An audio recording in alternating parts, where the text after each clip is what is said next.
welcome back to another week's of anime tier list, right? Spring 2025, where I go over the most recent episodes that I've watched and rate it based on how I'm feeling, right? Just an arbitrary vibe tier list, how much I enjoyed it. Okay, first up, let's just handle some shows that we have unfortunately dropped. There's a couple of them. So first show that we dropped is Gundam G-Quarks, and it is to no one's surprise that Gundam would do bad on my channel. Why is that? Well, let's look at the performance of Gundam here, right? Why does Gundam do bad on my channel? It's because Gundam is tourist content, as in my audience doesn't care for this show. And even if the watch time is kind of okay, we can't be fucking around with kind of okay, right? When I do weekly seasonal animes, it needs to be pretty fucking good.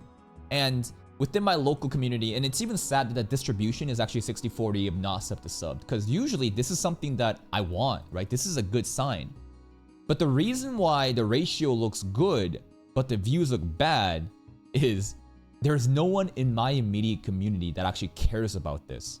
And there's some people that's actually finding my content, but that's not enough for them. Gundam, I think right now, is prime content for channels like Freshest Anime or your boy Rock Lee, who are including AI Japanese subs to hit that audience.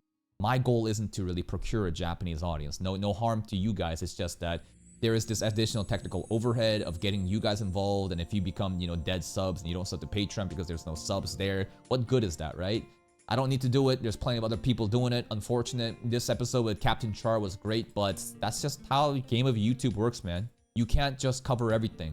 One day, I'd like to, again, become that variety channel, anime reaction channel, where we can cover literally every single anime to an extent and do well like your boy Roshi. But in my current level, I don't have the capacity to do so.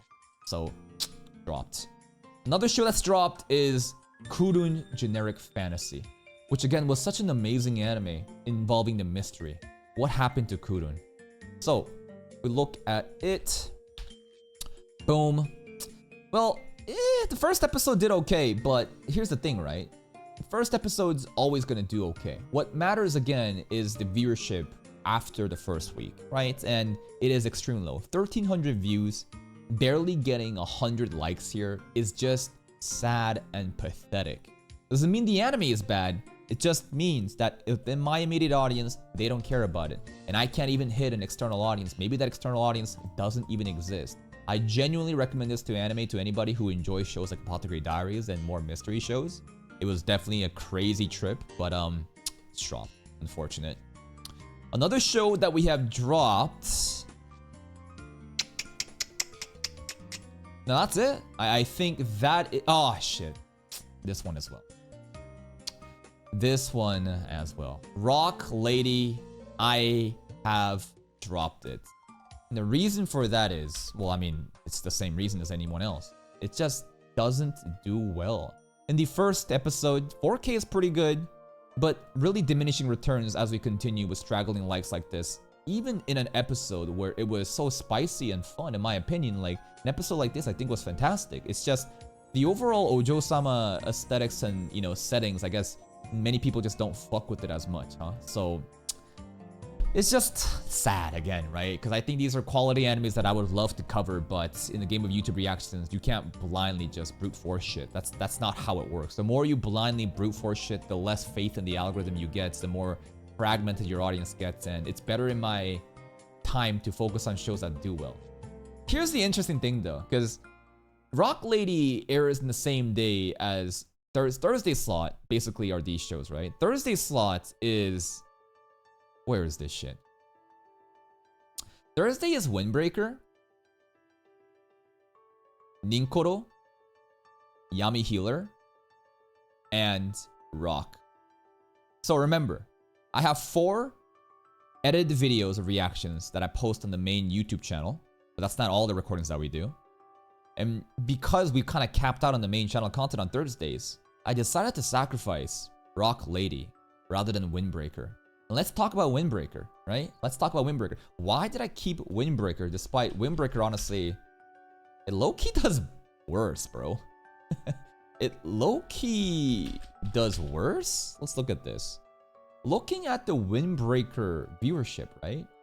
Like, the reason I'm keeping Windbreaker around, there's a couple of reasons. First, we've already seen season 1 and kind of invested into the story.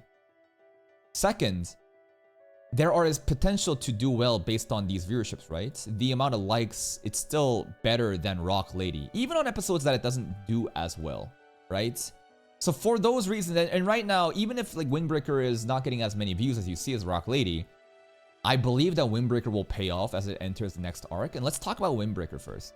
So Windbreaker, I would place the most recent episode. Where is it? At probably good, if not bottom of great. A lot of people are pissed off at my most recent Windbreaker reaction. Why is that? Because at the end of the episode, I said this shit mid. And everyone was like, what the fuck? This is my favorite episode ever! Here's what I mean by mid. I'm not saying that the episode is mid. And even if I said that, that's not my intent. I think standalone, the episode itself, talking about, you know, the characterizations of characters like Sakura and the leaders and Kaji, and basically Kaji doing to Sakura what, you know, Hiragi did to Kaji back in the day with, you know, fucking discount Gojo Satoru Umemiya, you know, leading them. It's wholesome, it's nice. A lot of dialogue, you know, it's one of those slow episodes that fleshes out these characters. And in a show like Windbreaker, where it's not just about Unga Bunga fighting, but rather more of these characterizations and, you know, interactions, it's a great episode for stuff like that. But the issue comes from pacing, right?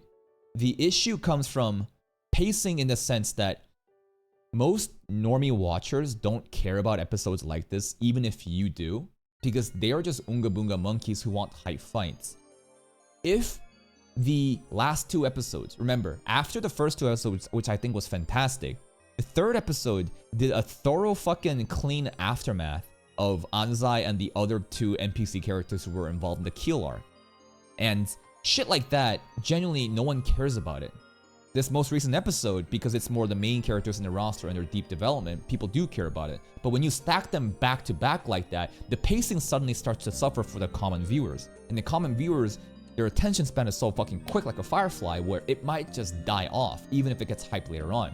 That's what I'm saying from the perspective of a content creator who's seeing the performance die down because of the pacing.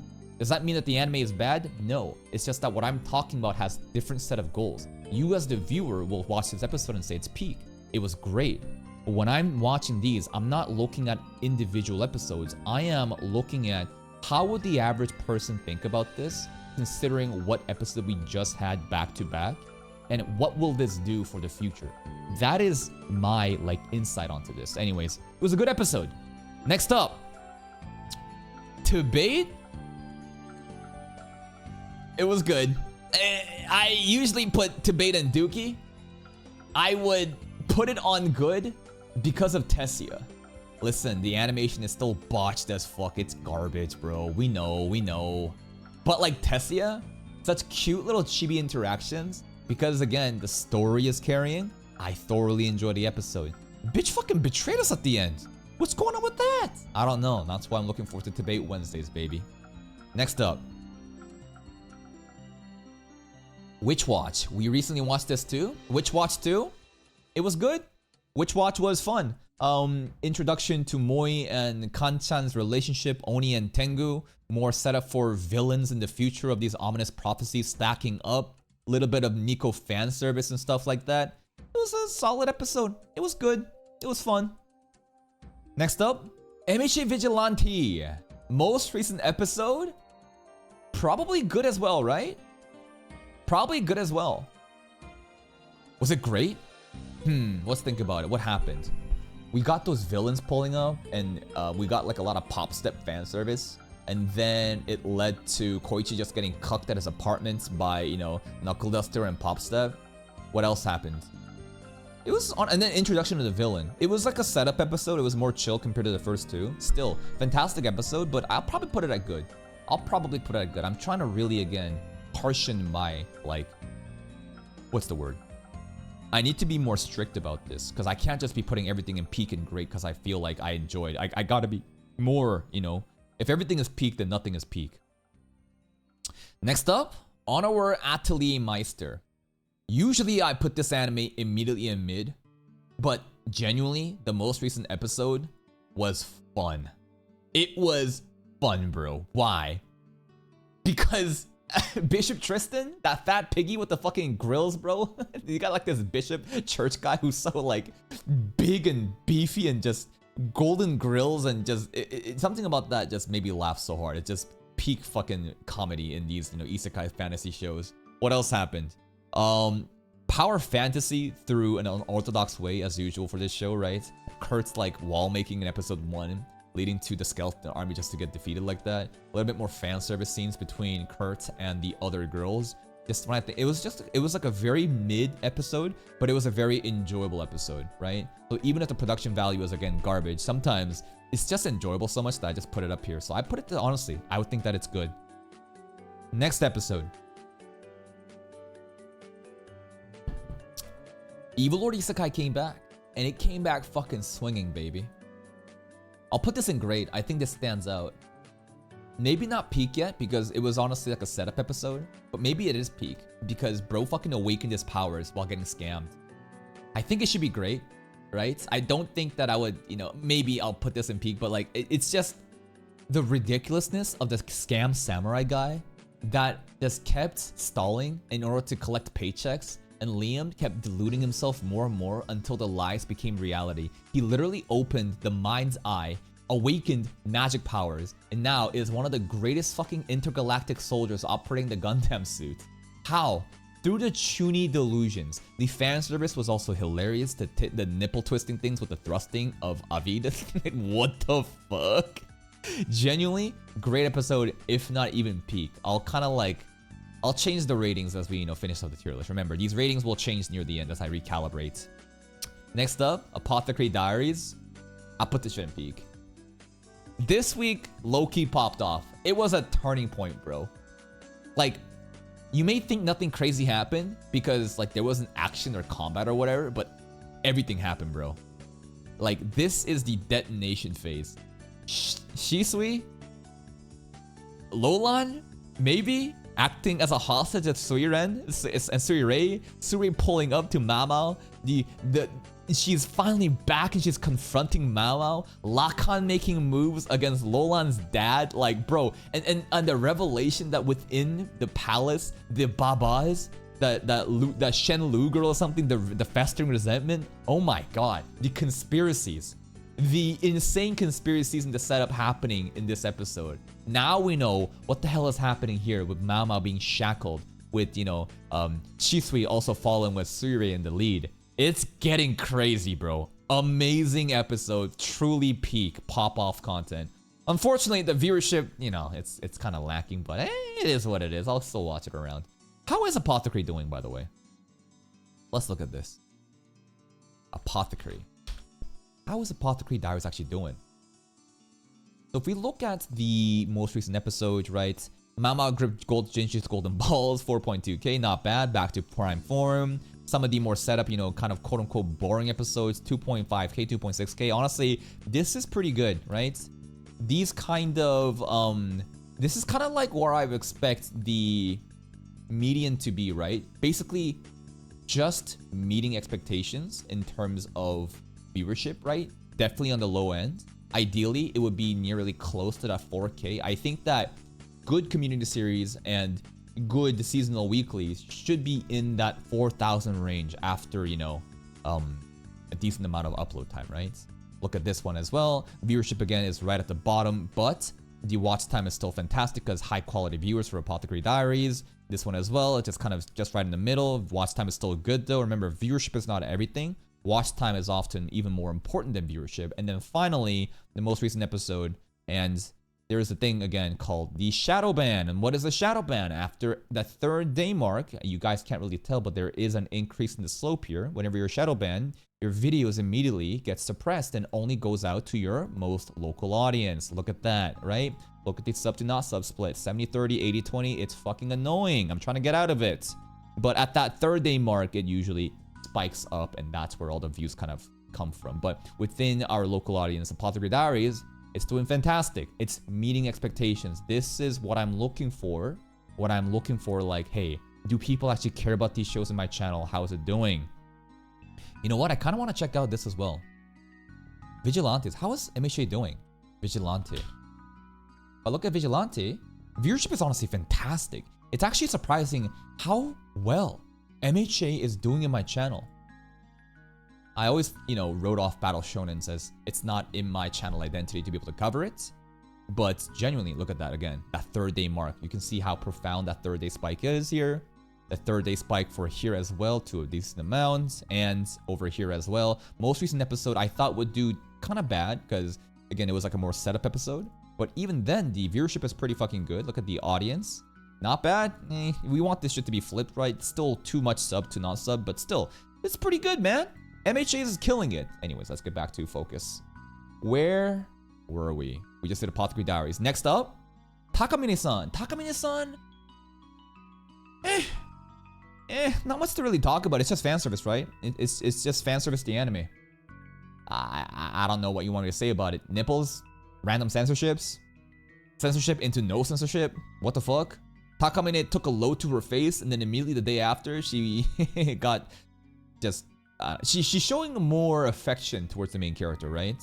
Shirota and Takamine seems to have a past, a flashback that obviously only one side remembers, and now we know why she actually cares about him so much.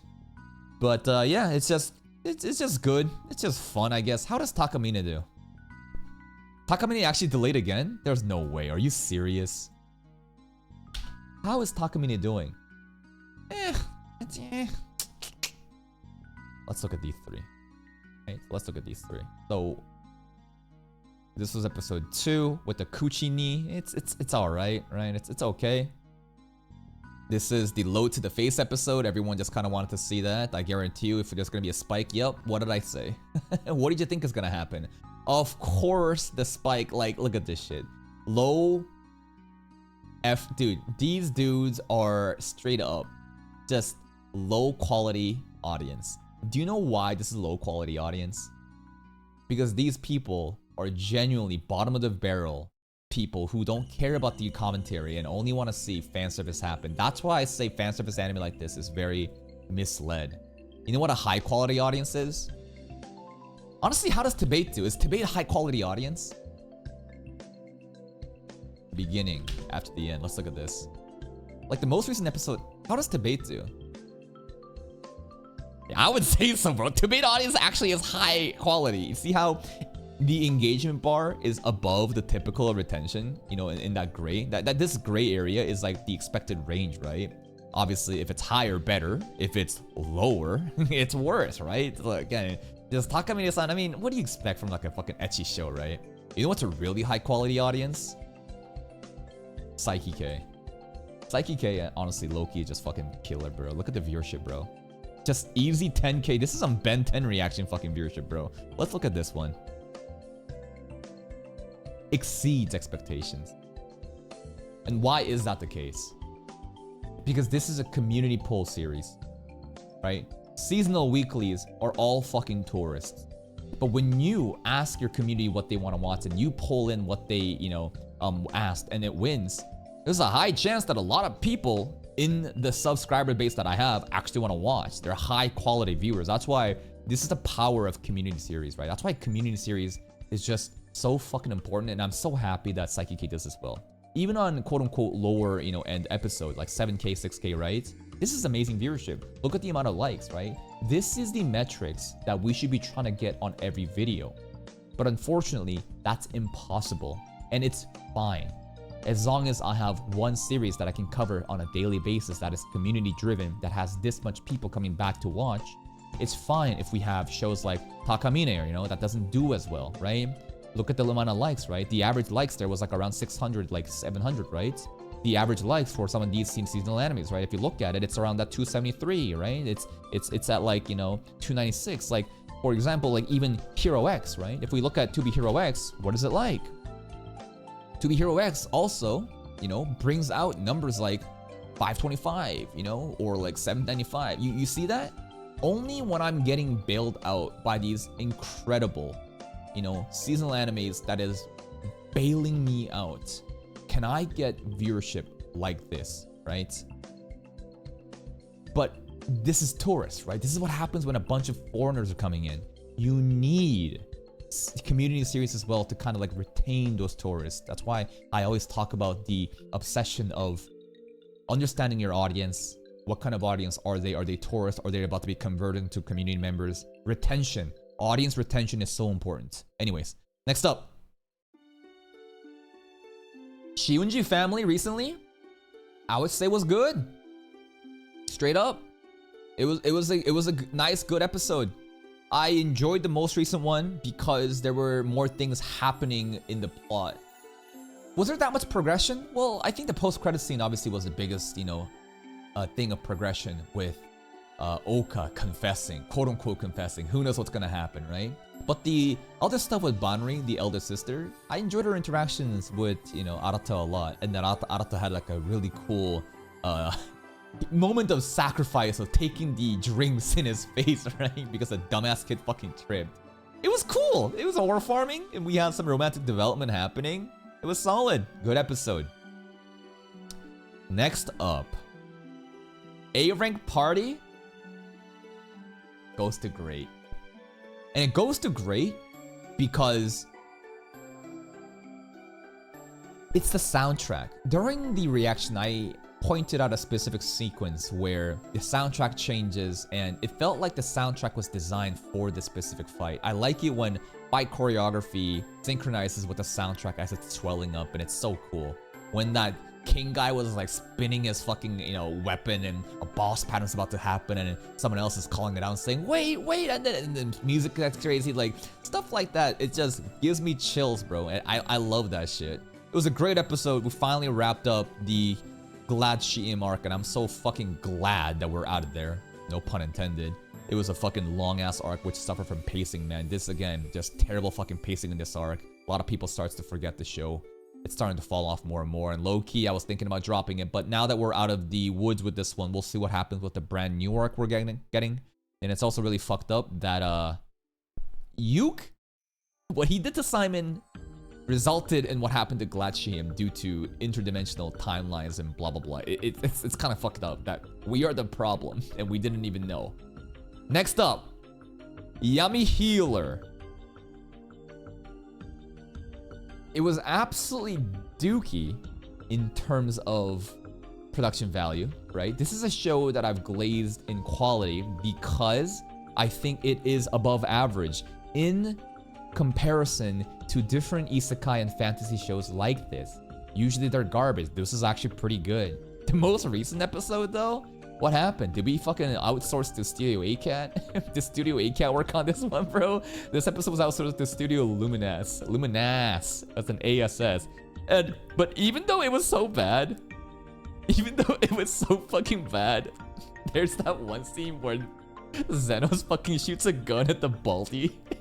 It's just, I gotta show that, bro. I keep thinking about it. Yami Healer, bro. That gun scene animation was so bad that it was good, It's these see the spike here too? Also, very high quality audience. Look at that. They stay out there the entire time and they enjoy watching the entire thing. That's great. But like, bro. Let's see if I can play it. Hold up, maybe I should just open it up over here instead. Where was it? Where was it, bro? Analytics. 2425. 2425. Okay, this sequence is fucking ridiculous, bro. You don't even need to realize what's happening, bro. Just watch this. Just watch this sequence. What do you say? Hold up. Okay. Puts a gun to his head. The kids? The slaves? The goods? Ready? Ready? Puts the gun to his head. And then... Watch it again, bro. It's stupid. What just happened?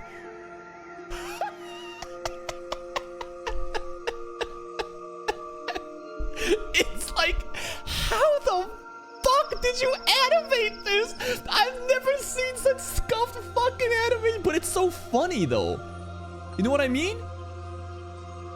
It's so funny. Like what?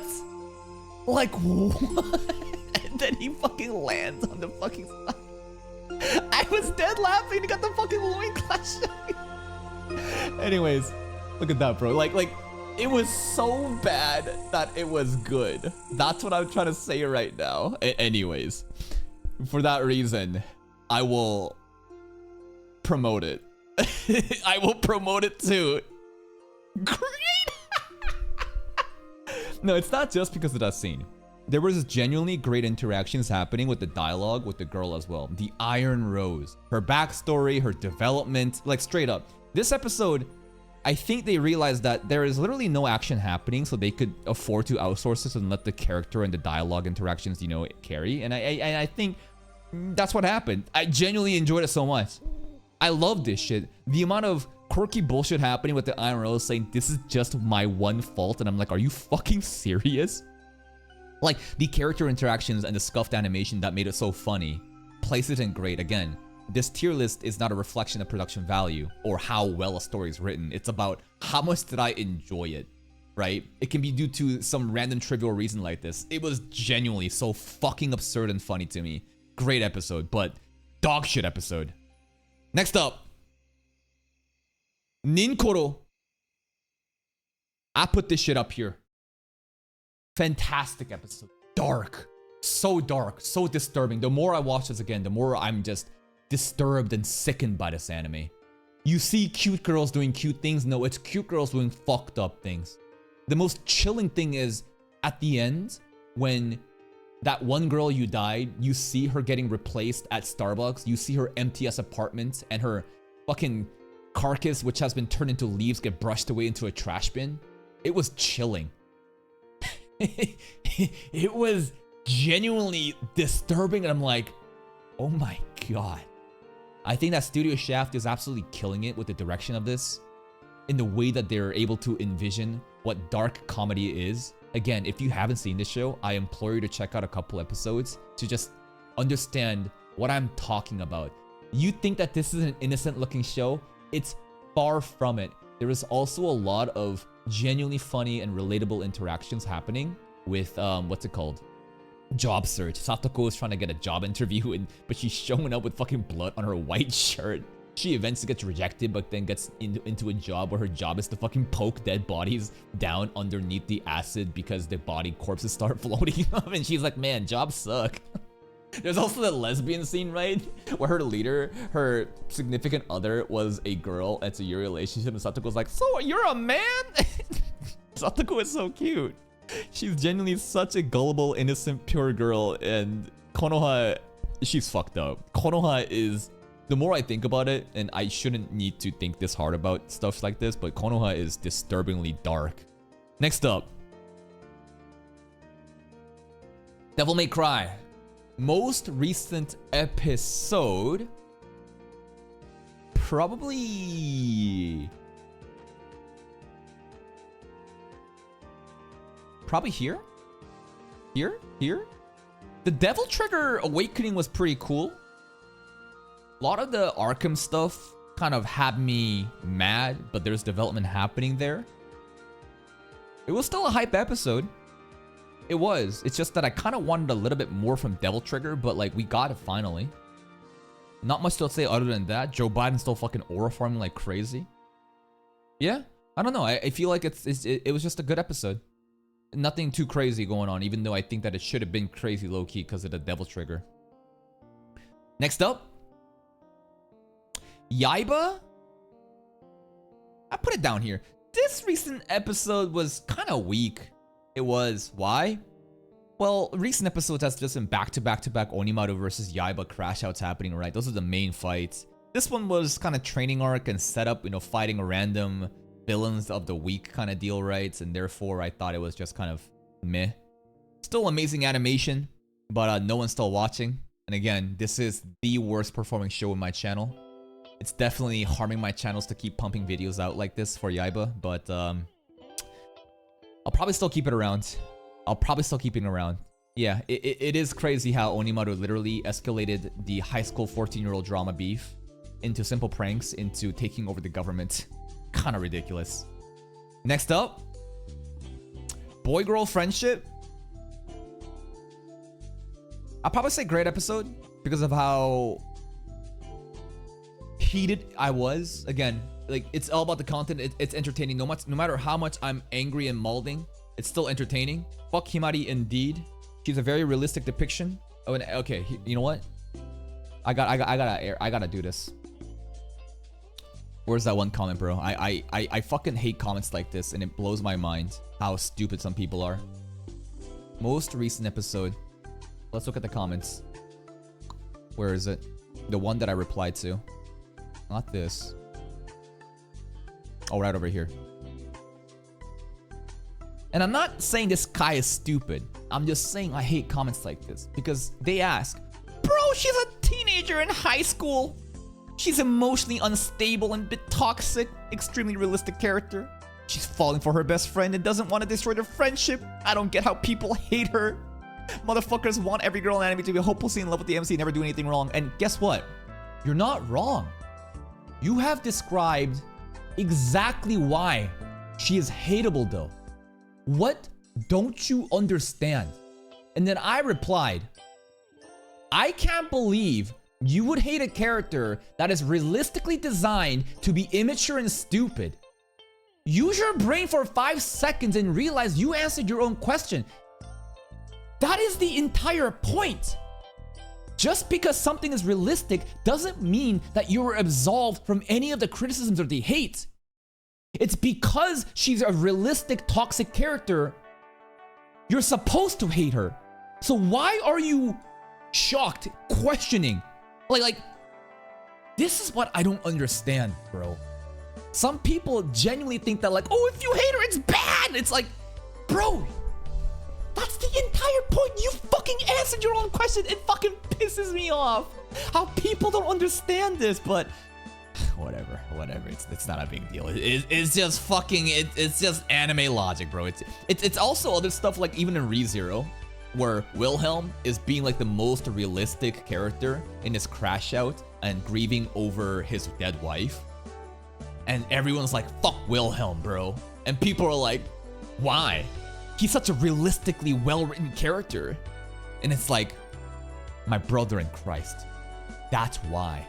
It's because this is so real and because he's fucking crashing out like that and, you know, being a terrible fucking grandfather for Reinhardt and he has all the rights to, but like, what don't you understand? Like, so many people think that like, no matter if so many people think that if you are so realistically designed, no matter how much of an asshole you are, that you can't hate on them. Like fucking like Fate Unlimited Blade Works, that like Shinji. Oh wow, what a realistically shitty fucking douchebag.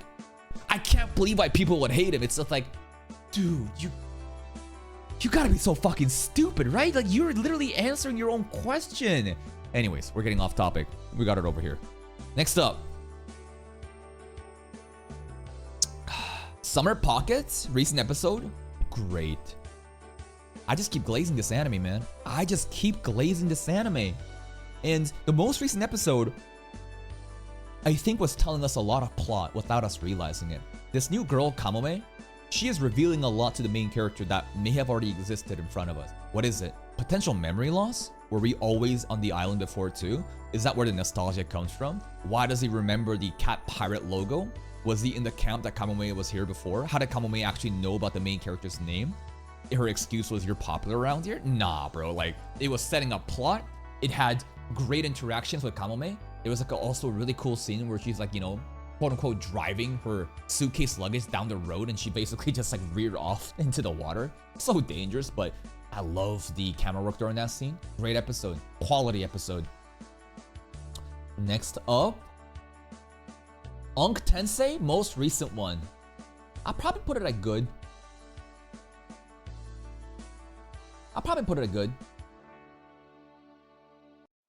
Yeah, it was a good episode. Man, there's really no mids, huh? Maybe you have to, you know, recalibrate some of these back down. But the most recent episode for Unk Tensei, more Suruna fan service, more Unk getting glazed for his accolades that he actually has earned, but he downplays himself. New weapon, met a dude named Balder. What else happened? Lucia getting jealous. It was a simple episode. I'm just kind of waiting for something to go crazy. The fight against the Griffin bird-like thing, it was cool. It was alright. Not my like favorite fight, but it was cool how they kept like animating how it wasn't like a 2D, you know, it wasn't like a 3D and like CG monster that was poorly done, and it was flying around a lot, and he mounted it, and people are glazing, and now we got like a new met weapon out of it. It was good. It was good. Yeah, we don't have a main villain. That's the thing. We don't have a main plot, right? Like, what are we working towards? We're just, every episode is just kind of meeting new girl or new person who's his apprentice, and we just kind of have like an episodic one. I'm waiting for some big plot to build up. Oh yeah, near the end, we have some sort of antagonist figure building up now, right? Because there was like a kid that bumped into him who was trying to pickpocket, but she's obviously like an orphan who's forced to do gangster-related abilities, right? And now Unk is gonna go find the bandits and probably free that character, right? So we kind of have that to look forward to, but yeah, it was a good episode. Next up, Two Perfect Saints. Good episode. Nothing much to say. It was a good episode. Again, these recent episodes, some of them, a lot of them are kind of in their build-up hype phases, right? This most recent one had a lot of funny scenes with the ninja. The ninja was honestly so funny, bro. The ninja with the... And we got to make contact with our little sister. That was also very wholesome. Other than that, kind of waiting for Mia to crash out. I just want more Mia doing crazy shit happening. The peak OST. You know what? Based on that one Sakuga scene alone, I'll promote it to bottom of grade. I'm just remembering how much I was glazing that erect barrier scene with the soundtrack. Oh my, and the NPCs just going, oh. That scene was honestly so good. Definitely not like the pinnacle of animation, but again, the soundtrack synchronizing with the whole animation, it was fluid enough. It was great. It was great, man. I love that shit. Just off of that one, I'll put it up there. And obviously, these two, bro. We got 2B Hero X with an unfucking real episode.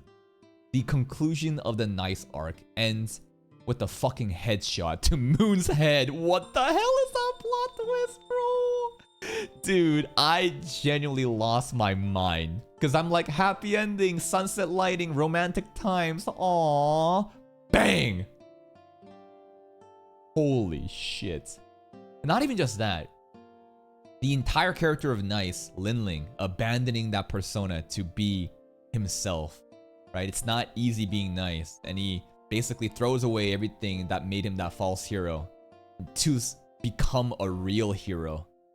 Chills, brother. The writing, the depth of the writing, the themes of these episodes, the symbolism, what it means to be a true hero, the shackles placed on these heroes due to the fans. Like, this show is genuinely so compelling. Not just in terms of fluid and dynamic, you know, visuals, but like the storytelling. And that's not even considering the comedy, bro. The comedy intertwined with the serious storytelling. It's great. It's honestly, it's one of probably, again, people's probably favorite anime this season. But here's the thing. This is not my favorite anime this season. It's probably my second most favorite anime this season. Because my favorite anime of this season is Uma Musume. Horse girls racing around the track. Now, the most recent episode, I can't place it on top of 2B Hero X. I probably could. I just feel like the conclusion of Nice Arc with the plot twist was just so fucking chilling. It was just something else, man. It was genuinely just from something else. But the recent episode of Uma Musume as well, Fujimasa March versus Oguri Peak rematch with Tamamo, you know, witnessing the race as we're all, you know, seeing who's gonna win the junior crown. The double burst from Oguri Cap, coaches glazing, coaches aura farming, getting acknowledgement from Ropei Sensei and shit like that. Her winning and Fujimasa March backstory development there, the power of friendship. Her dance, which also Norn Ace was there for, who, like, you know, was the biggest hater and is now like the biggest glazer, and, you know, teaching Oguri, like, it's so beautiful, man. And then a little bit of, you know, to see what's to come, right, in the future, in that Tokyo Academy with Rudolph the Emperor. So edgy. It's so peak, bro. Honestly, it could be one or the other. It could be one or the other. It's just that To Be Hero X again was just such a good fucking episode. And it's like a conclusion of such a big arc, right? While Uma Musume, every episode literally pops up because it always has a race. They're both great. They are honestly both fantastic. And that is my final tier list of this week. Now, should we recalibrate? Recalibrate as in, is there too many animes in the good tier? There's nothing in the mids, man. So I genuinely believe that these episodes were honestly all great.